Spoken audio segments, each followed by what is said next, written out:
Hey there, it's Mattea. Thanks for taking the time to listen to Bookends today. If you've been enjoying our show, it would be a huge help for us, and I think also for you, to follow us on your favorite podcast app, whether that's Spotify, Apple Podcasts, Overcast, whatever app you use to listen. This will ultimately help us make more Bookends episodes and connect you with more of your favorite authors. I hope you enjoyed today's show. Thanks so much for listening. Hi, and welcome to Bookends. I'm Mattea Roach.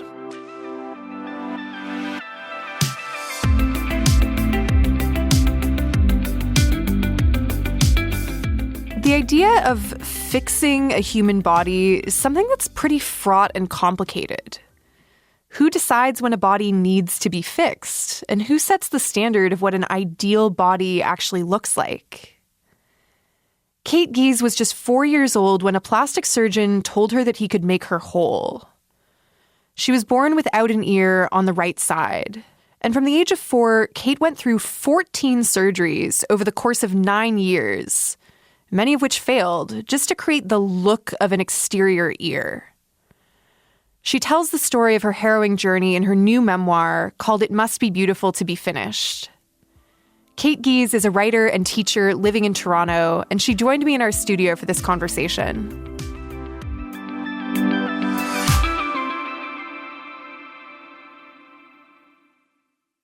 Hi, Kate. How are you? I'm wonderful. Thanks. Thank you so much for coming in. This memoir is so personal, and I do want to just kind of dive right into the substance of it because it was unlike any story I frankly had ever read before. It starts at your birth when doctors immediately start questioning your mother because you had this congenital difference that you were born with of just this lacking a right ear. Obviously, as a baby, you don't remember being born, but I'm sure this is a story that was retold to you. Can you take us back to that time and what happened? So essentially what happened was I had a relatively uncomplicated birth. And when I came out, the doctors, I think, had noticed the ear. My mom had not.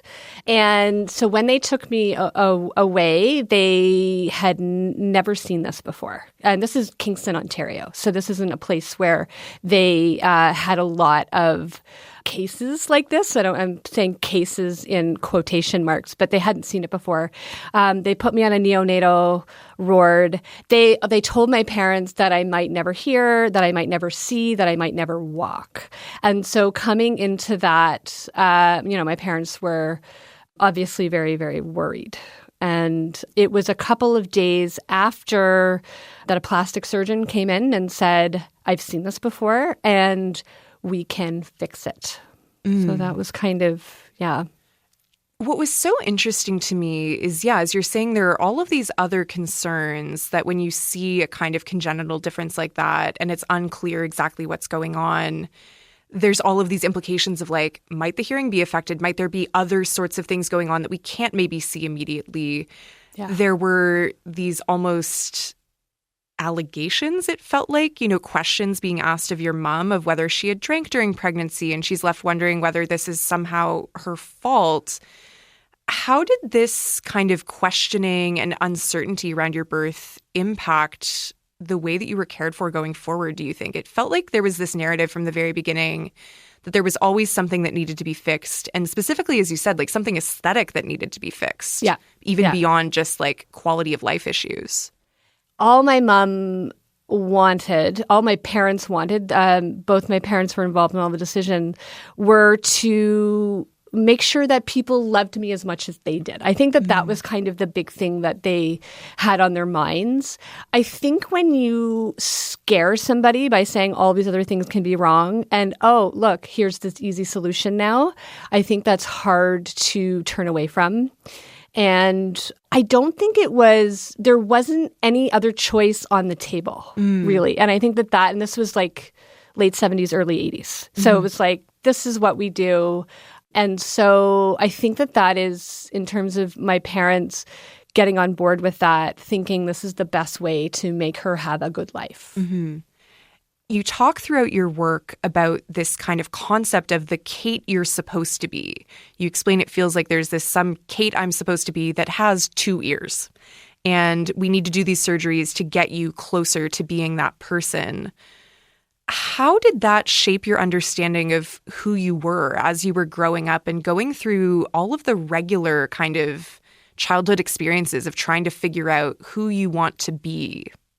I think I always felt split, if that makes sense. And I mean, there's a lot of emphasis of splitting throughout the memoir, like literal splitting of skin, but also splitting who I was and who I wanted to be, and also how I was measured in those different ways. Ultimately, when I'm thinking about this Kate I was supposed to be was like, even to this day, sometimes comes into my psyche. And it's like, oh, but what if what would my life have looked like? I think I've turned a corner around that and being like, I like the person I've become around that.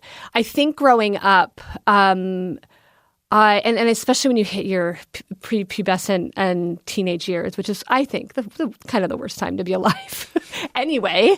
And then if you have this difference, I just didn't feel human enough to even participate.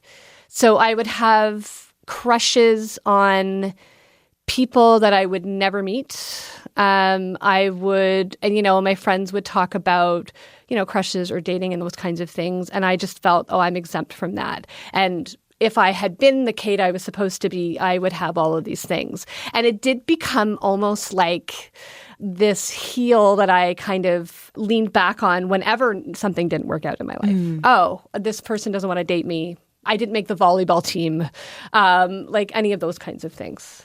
One thing that was so striking in your work is, you obviously go through this experience of being a child and having, as you say, these experts, these plastic surgeons telling you that there is something wrong with your body, but don't worry, we can fix it. And we're going to, in some cases, like take parts of your rib to form, what would be the cartilage in an ear that had developed normally. And we're going to shape it in this way. And we're going to put in a tissue expander to kind of like allow the skin to grow to the size of, to go around cartilage.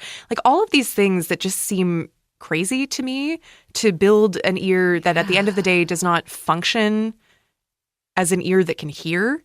Yeah. All it's supposed to do is kind of look like an ear. But then you also collect your medical records as an adult and you're reading them back. So it's not just that you're recalling this experience from childhood, but you're also bringing your adult perspective of seeing, oh, this is actually what the doctors wrote down in my chart. How did that feel to read their words as an adult looking back? So it was interesting. So I went to Sick Kids Hospital. And I went and I got them, and I couldn't wait till I got home. I went, they had this beautiful cafeteria now, and I went and I sat and I read all of them. And I think as a writer, there's kind of this interesting split that happens while I'm reading these reductive ways in which my body is being bounced back at me through these words. And part of me is like, oh my God, this is so good. As a writer, I was like, oh my gosh, this is so good. As a person, and I think part of writing the experience is making the meaning out of it. So it helped, I think, a little bit shelter me, being like, oh my God, this is so good for the memoir. As a person, it was horrifying. Can you give an example of what sort of thing they might have said? Because that's so evocative of that kind of detachment of having to be like, this is good prose, but also this is a completely not appropriate, disturbing way to talk about a child. Yeah. There's one quote, and it's in the book too. We'll just keep working away and try to bring her closer to an aesthetic, somewhat appealing situation, something like that. And it's right after the line before that is about my bikini area, and I'm probably 10. And I think that line, and the word aesthetic was spelled wrong. It was spelled aesthetic, which was just, again, writing gold. But I remember being like, I'm sounding like a project. I'm sounding like My body doesn't belong to me. It belongs to these people who are kind of doing these experiments on it and trying to make it into their version of what they of what they want. My surgeon always signed off with something like, "In good health and spirits, I remain yours." And I remember that being so and I don't know if that was partly are you trying to make this feel okay? The last letter that he wrote, and this is when I was like, I'm not coming back. I had a new pediatrician who was a woman for the first time, and she read me that letter. And in that letter, I remember listening to it and my heart sinking because it was after I'd said, no more, not going to have any more surgeries. And he's like, you should really try to get her face fixed. And, and it also said she's turning into a very pretty woman despite the surgeries. And first of all, ew. And so I found that letter really hard. And I remember that letter so well when it was read to me. And then reading it over, I think at the time it was it felt like a punch. And it felt like I felt, oh my gosh, I'm never going to be okay. My body's never going to be okay. And reading back to it, I'm like, what a jerk for writing that letter. There's so much in that answer that I want to dig into. So first off, that most of these are notes in your chart that you didn't see at the time, but then you had this pediatrician as you're getting older, moving into adolescence, approaching the age where children start to become a bit more involved in making decisions about their own healthcare, who chooses to share some of these notes, like this basically letter, because at the time that was how people communicated, I guess. It wasn't emails or the secure messaging service that people use now. Yeah. That she had received from this plastic surgeon. Yeah, basically saying, well, I know this patient said, no, I don't want more surgeries, but can you try to convince her your no wasn't good enough? And then also, suggesting other kinds of plastic surgery that you might undergo besides the ear stuff that he was already undertaking with you, suggesting that there might be something done to make the face more symmetrical in other ways. It feels very insidious to me that a lot of this seems directed towards not making sure that you feel good in your body, but making sure that your body would be presentable to others, would be attractive, as you're growing into an adolescent. It almost feels like we need to prepare this body for possible romantic contact. It feels very much like you're being offered up to the world. We need to produce a good product. I don't know. Is that how you felt reading it? Because that was the impression I get hearing you talk about it. Yeah. And also this idea, well, she's pretty, but what a shame because she's got this thing. So let's make it even more perfect. We have to stop looking at individual bodies that, present themselves differently, whatever that looks like, whether it's disability or facial difference or whatever, and start pushing back against a society that, is saying, this is the only way you can be acceptable. This is the only way you can have an acceptable body in this world. And I think it's so reductive. And I think partly too, I'm like, I had these surgeries ultimately to assuage a fear of people in this culture. They weren't for me. These surgeries ultimately were not for me. I think naively, when we were going through them, that was the hope. It's for me. It's so that I can fit in better. But I think what a missed opportunity. I mean, we live as these humans. We all have this one thing in common. We all have bodies. And what an opportunity to elevate the human experience to there is this difference. And let's start thinking about how this is also part of the human experience instead of, oh, wait, let's fix something so it can be part of the human experience. That's the vulnerability and the creativity of how bodies are. That really is, I think, what we should be striving for. I want to circle back to something you were mentioning earlier about this moment when you decided you wanted to stop having surgeries to try and create this aesthetic of an ear. I'm wondering how you came to the understanding that you wanted to stop, and how did this experience of having had these medical procedures without you really consenting to it in an informed way because you were a child shape your understanding of consent as you grew into adolescence and adulthood? So starting with saying no, I would love to say that I had a very, cogent reason that had to do with lay off my body and I want to consent. And the truth was, I was tired. The truth is, I was tired and my body was sore and I didn't want to miss any more school. So I didn't think about it, I think, at the time. I mean, maybe there was part of me that did, because part of me obviously also knew, like, hey, you stop here, you have not reached the quote unquote goal of being finished. So there came a point where the surgeries themselves just felt worse than that idea of being whole. So I think that answers that part, that it was just I can't do this anymore. I can't do this to my body anymore without that upper level thinking of, because we live in this world and blah, blah, blah, blah, and the medical industrial complex. How it shaped my consent is from that time up until like fairly recently in my life, didn't know how to have boundaries with my body. I'm a teenager. The idea that someone would want me sexually was so big for me, and so I guess a goal, or it felt like such a compliment, because I'm like, but I'm not even really a human being, I think. And that was kind of my thinking. I did not have boundaries. I didn't know how to have boundaries. I didn't know how to have boundaries.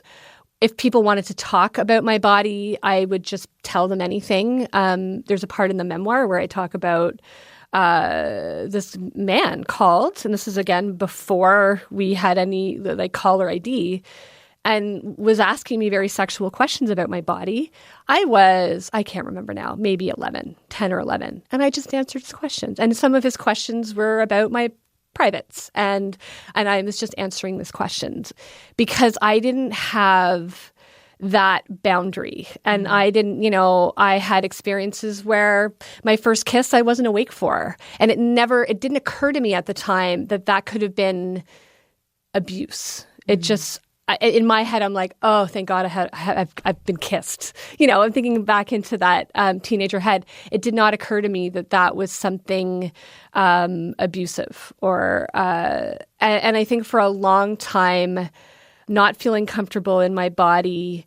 There was a time striving to feel acceptable to people and doing anything they wanted me to do in order to feel acceptable. I think that was like a big part of that, and especially in relationships. Mm.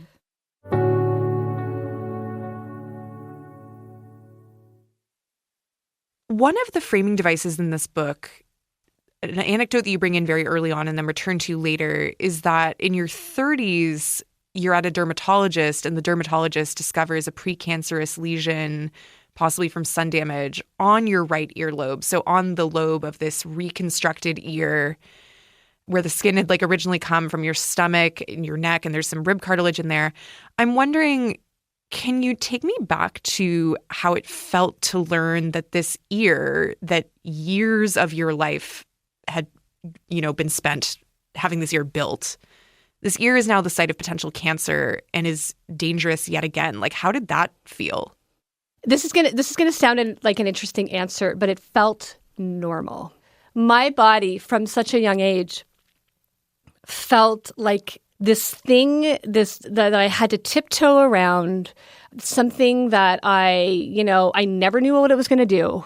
Because, some of the surgeries, as in the book, just failed. There were constantly infections. Sometimes my hearing would go offline because I'd get an ear infection. So I'd get migraines, this kind of thing. So my body never, and to this day, doesn't feel 100% safe to me. So to walk in and find there's this precancerous lesion on the ear, the first thing I did was argue with the guy. I said, no. skin's weird there. Whenever I go into any doctor's office or a doctor I don't know, I have a spiel that I have to say. Hi, just so you know, I had a bunch of surgeries on this side and it's fine. And, and I do this to hairdressers and anyone who has to see it. So I argued back against it. And so we took the biopsy that night. I think it was the physical act of having someone scrape a little bit of the biopsy on that ear that just ignited like this body memory for me. And I just went into full panic mode. The fact that there was something wrong with that ear itself, I think ultimately wasn't surprising to me. I think the way I reacted in my entire body felt terrifying. I felt like I was right back into a place that I never wanted to be again. It feels like, looking back, obviously, I don't think that any of the people involved in you receiving these surgeries, whether that's your parents or the doctors, intended for there to be this like long tail of emotional and physical trauma that you experienced. And you write about this idea of there being a very blurry line between healing and harming a body. Why do you think that line is so blurry and so difficult to kind of adjudicate in the moment? I think, and I just want to start by saying, my doctors had the best intentions. My parents had the best intentions. And I think that is why this is so difficult to parse. I think that we live in a world where beauty or quote unquote unbeauty, ugliness is seen as a sickness. And I think that needs healing. And so I think that that's where that comes from, is we've taken physical appearance to a level where, if you have something different about you, it is automatically in the realm of the medical field instead of this is the way my body has expressed itself. And I think the other thing is that there's, the assumption is if you look good, you'll feel good. And I think that is also part of it. I think surgery can feel healing for people. I think it really comes down to consent for me. Anytime a scalpel goes into the skin, there is a reaction in the body. And so we just have to be careful about our aim and why we're doing things. And I know in my case, I do feel there was more harm than healing, but that wasn't the intent. The intent was healing. In contemporary times, there's all of this technology that allows people to control in a more intense way than before how they're perceived by others, right? Whether it's using Instagram filters, whether it is just curating the images that you post of yourself, especially for women, right? Especially when it's also entangled with this idea of needing to be presentable to the male gaze. Why do you think we as a culture, not that everybody universally participates in this, but why do you think it's been so hard for people to kind of walk away from these standards? Why do people keep submitting to it, even though it creates a lot of misery and discontent, I think, for people who feel like they need to live up to a certain ideal of physical appearance? That is a really good question. And I don't know that I have a good answer for it. I think part of the problem is the ubiquity of seeing perfect, beautiful, young faces everywhere. And so, we start to think that, like, I do think we start to think, is this the norm? It's not the norm. I think coming back to the pressures of being a woman, I feel like there's kind of two waves happening. One where we're this body acceptance wave, and this other wave of like, we're perfecting plastic surgery and here's Instagram filters. And they're kind of like, I don't know, I feel like they're almost at odds with each other. I wrote in the book about Britney Spears shaving her head as being one of the most cathartic, and I mean, a horrible experience for her. And obviously she was going through a lot, but there was such a sense of catharsis for me being like, oh, wow, we can do that. One work that looms very large thematically in this book and that you actually reference quite a lot in some of the later portions of it is Lucy Greeley's memoir, Autobiography of a Face, which you discovered when you were younger and I think embarking on a bit of a journey of like, do I want to write about some of these experiences? Is this something that I can talk about? What was it like to read someone else describe an experience of having this facial difference, of having gone through the process of people are telling me I need to correct this, this is how I'm perceived? How did that feel to see something that had maybe been a pretty isolating experience for you reflected on the page? It was communion. It felt like I had been seen for the first time. I felt less alone. I felt like, oh my God, I can't believe someone understands me. And I mean, I had my friends on the ward, but we only got to know them very briefly. We didn't really talk about surgeries. And then I would come home and I would just be around people who wouldn't get it, or people would be like, oh, looking at that's going to make me sick to my stomach. Don't show me, those kinds of things. And then having my experience on the page, and of course her experience, I feel was much more dramatic, but it made me feel less alone. And I think those are my favorite kind of books, the ones that I feel like, oh my God, someone gets it.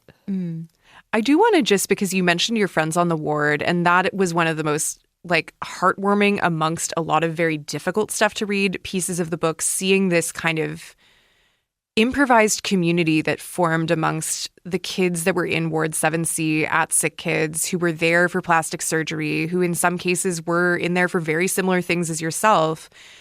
What did it mean to have other people there with you who were going through something similar? It normalized it. Within this little community on this little ward, it made me still feel like a child. And I think that was what felt so important for me, that there was a sense of still being a kid that I could have, while at the same time being this specimen or this project for doctors to work on. And so I think we bonded quickly and fiercely. And like I say, didn't really talk about our experiences in the hospital. We talked about what TV shows we liked and, what games we want to play. And so it was a moment of light in this hospital for sure. In the author's note to your memoir, you have this line where you say, I write to collect the pieces, to stitch them into something larger, to shore against my wreckages. How has writing and sharing your story helped you heal? Has it helped you heal? That's a really good question. And I think there are times when writing a story can actually be more damaging if you don't have the space and you don't have the meaning. I knew I was always going to write this. Even I think as a kid, I knew I was going to write this. And even the knowing I'm going to write it was healing, because I knew that this was not a senseless thing that happened. Parts of writing it were hard, but I think that I have carried so much shame in my body. And I think that shame is so ubiquitous in our world. And the one thing that shame cannot survive is sharing. There were times, especially when I was starting to write the book, where I would be like, here are all these hospital experiences. And people are like, oh my God, what happened? And I'd be like, I'm not going to tell you. It's too, I would let them, and they were thinking cancer or all those kinds of things, but I couldn't yet say those words. I was born with one ear. Those words could not come out of my mouth. And I'm talking through my 20s. And so I think writing the book helped me say those words out loud and stay in my body as I'm saying them. I think when I used to say them, I'd be like, oh, okay, my mind's going to go, see you later. Now you're going to judge me, all these kinds of things. So I think that it helped me live in my body in a way that I don't think it could before. The other thing is, too, I think when you're writing a memoir, there's these two versions of you. There's the character of you that's going through the experience, and then there's the writer at the desk of you. And that is the person who has the perspective. They know what happened before, they know what happened after, and they're also the adult. So I think what it really dusted away for me, and I wrote this memoir not knowing my point. I think that's the other thing. It took me 10 years. So it was through the writing that I got the meaning. It was through the writing that I got comfortable talking about it. But it was also through the writing where I could step back and be like, wait a second. This is bonkers what they did. This is bonkers. Like what, like, you know, and seeing it all together and reading all the medical records, it helped me push that problem right out of me. Kate, thank you so much for sharing this story with us, both in the form of your book and in this conversation today. Thank you so much. This has been so lovely.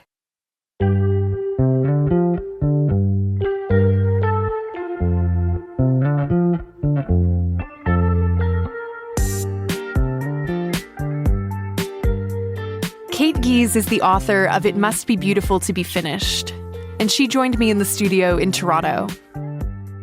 This episode was produced by Liv Pasquarelli. Ailey Yamamoto is our associate producer.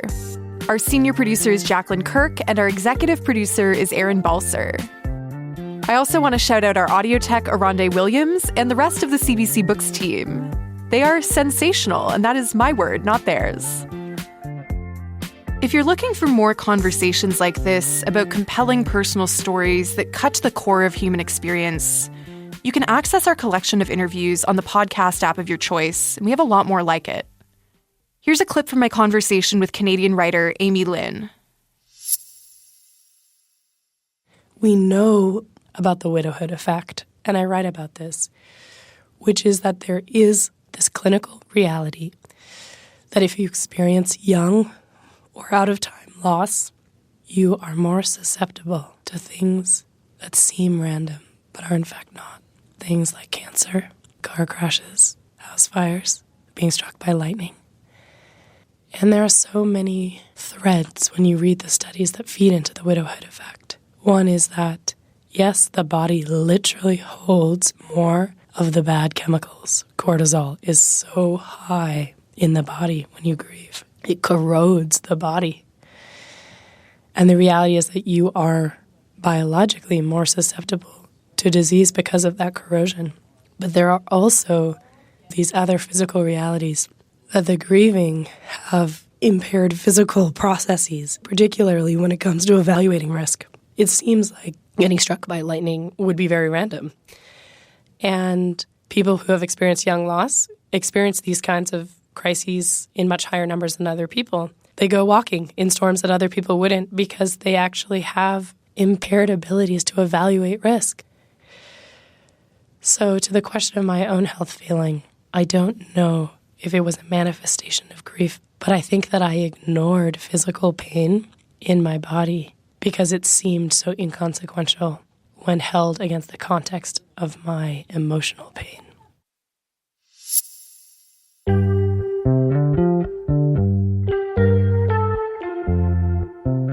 You can check out the rest of that conversation through the link in the description. And make sure to hit the follow button in your podcast player so you don't miss any of the amazing guests we have coming up on the show. Of course, you can also always tune into Bookends on Sundays and Wednesdays on CBC Radio.